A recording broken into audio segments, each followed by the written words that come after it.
Mind sciences, or the study of human behavior in relation to the mind, is the newest of all the arts. It's less than 100 years old. And it is by far the one that is most cloaked in secrecy.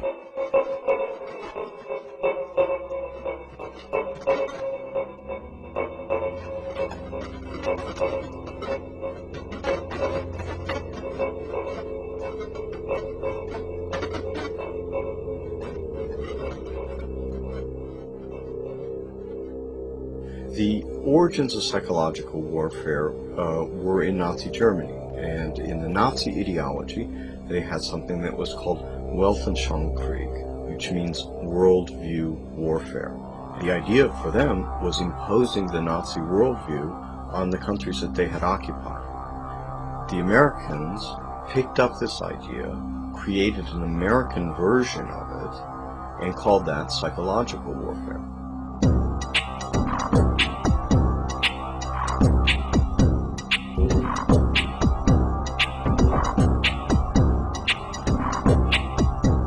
In trying to understand psychological warfare and in trying to understand the American approach to the post-war efforts to control people's minds, both as individuals and on a mass scale, there's a lot of illusions about how that was done.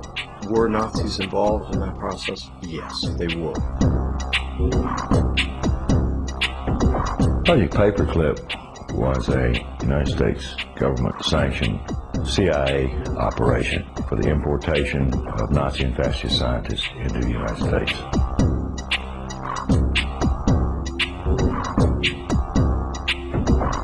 Their statement was simply this: if we don't bring these people into this country and contain them, then our enemies, the Soviet Union, will get them.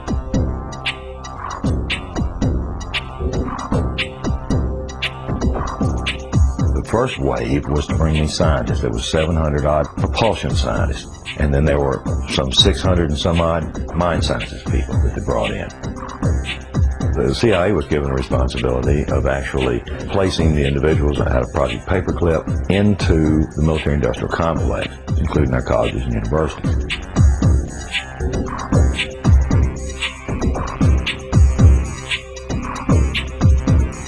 Mind control was a psychological warfare weapon that Adolf Hitler regarded as the answer for taking over the entire planet.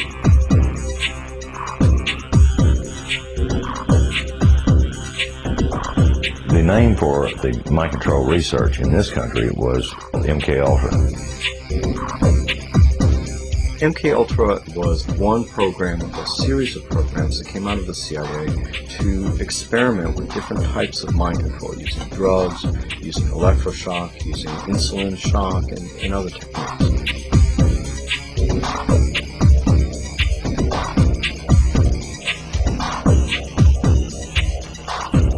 I think that the goal for those people who planned the program was very straightforward. It was an attempt to figure out a way to interrogate people and to learn how to protect their own agents against control by others.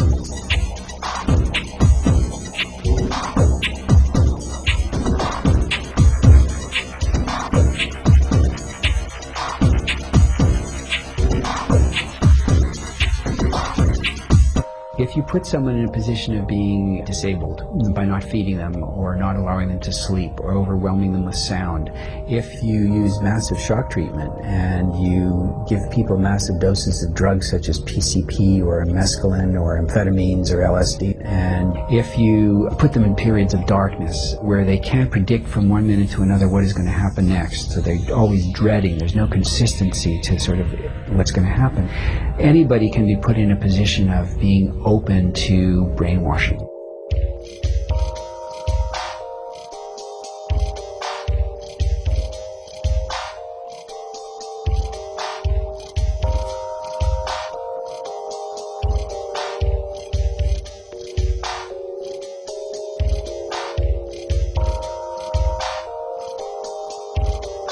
Ewan Cameron was probably the foremost psychiatrist of his time in the 1950s. He was using high-tech sound techniques. He was using multiple kinds of loop recorders to force people to listen to recorded messages 24 hours a day for weeks on end to basically destroy people's thinking patterns.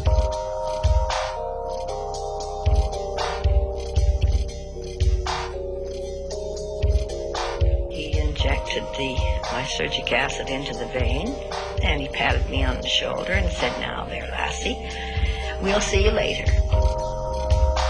And I started to feel very frightened, and the fright became a terror. And I sort of began throwing myself from one side of the room to the other. I didn't know what to do to stop this feeling. It felt like my bones were melting, that I just didn't know who I was anymore.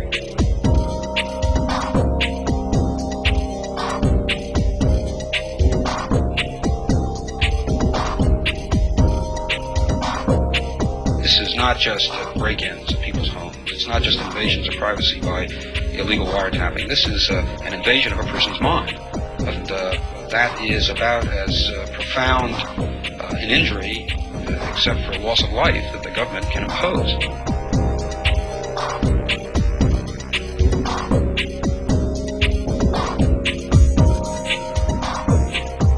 This was a post-Nazi program, if you will. It was an Americanization. I've often made the statement, and I still make it flippantly. The Nazis didn't lose the war. They just had to move. Now it's 50 years later. Now they're much more clever, much more sophisticated. They have a lot more money to spend.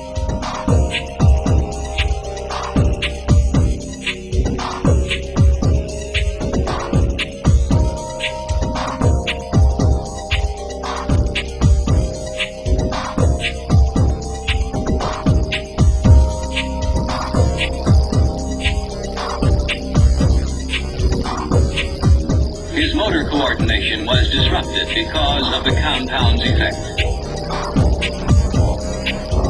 Although his vision was not impaired, he found it difficult to focus his attention on the next objective. His physical actions were noticeably slower. He felt compelled to disobey his instructions. Did Sergeant Ditches give you any instructions about what you were supposed to do tomorrow? Tomorrow? What is today? Thursday? Today's Thursday. Today's Thursday. Well, Wars are not won on the battlefield. They're won in the minds of the people.